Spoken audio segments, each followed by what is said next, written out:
The period of a pendulum is given by 2 pi times the square root of L over g, where L is the length of the pendulum, g is the acceleration of gravity. Inverting this gives us a way to measure the acceleration of gravity if we know the length and the period of the pendulum. We hung a cell phone using tape and string from the ceiling of a classroom. The length of the pendulum was measured with a meter stick to the center of the cell phone. This gave a pendulum length of 1.7 meters. We used the Android app Physics Toolbox to measure the acceleration. Once the app was started, we started the pendulum swinging. Notice that the angle of the cell phone changes. It's straight up and down at the bottom, but not at either end. Cell phones have 3 accelerometers. One measures up and down motion relative to the cell phone, that's the y direction. A second accelerometer measures left and right accelerations, that's the x direction. And then in and out of the screen is the z direction. This is typical data from the cell phone app Physics Toolbox. At the very beginning, you'll notice that the acceleration is in the y direction only of 1g because the cell phone is hanging straight down. X and y accelerations are 0. By point B, the cell phone has been pulled back to an angle, so there is acceleration readings in both the z direction and in the y direction, but the x direction is 0 still. And that's about 0.7 g for both y and z.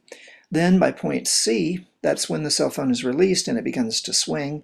The y acceleration builds up to a maximum at point D as it passes through the lowest point of the swing. Then by point E, it's reached the other side and is starting on its way back.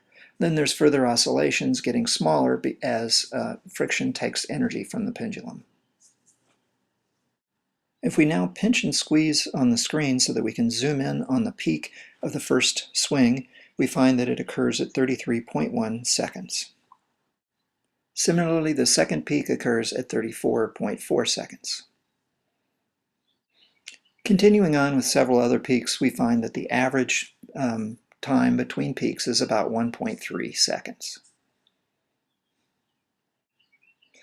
There are actually 2 peaks for each period, so we multiply the 1.3 seconds by 2 to get the actual period of the pendulum swing. Using our average period of 2.6 seconds gives us a value of 9.9 meters per second squared, not too far off from the real value of gravity.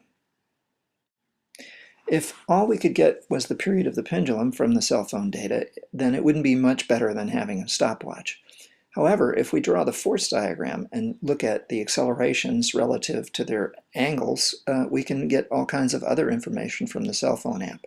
For example, the tangent acceleration along the path of the cell phone is related to the z acceleration that's given by the app. So if we go back and look at that, we should find out that the tangent acceleration is related to the angle. So now if we look at during the period before the pendulum is released, we find that the acceleration in the z direction is 0.7 g. So using that and the fact that the angle of the tangent acceleration is related to the angle of release, we find that the angle of release is 44 degrees. Another piece of information comes from the peak value of the acceleration in the y direction when it passes through the maximum at the bottom of the swing, which turns out to be 1.62 g. The centripetal acceleration at the bottom of the swing is given by the reading on the accelerometer in the y direction minus g, in other words 0.62 g. We can use this value of centripetal acceleration to calculate what the speed is as the pendulum swings through the lowest point of the swing. This turns out to be 3.2 meters per second. We can check this using conservation of energy and find that the velocity is indeed around 3.1 meters per second at the bottom of the swing. The previous examples are just a few of the things that can be done with an accelerometer app running on a smartphone or a tablet, acting as a pendulum and swinging back and forth.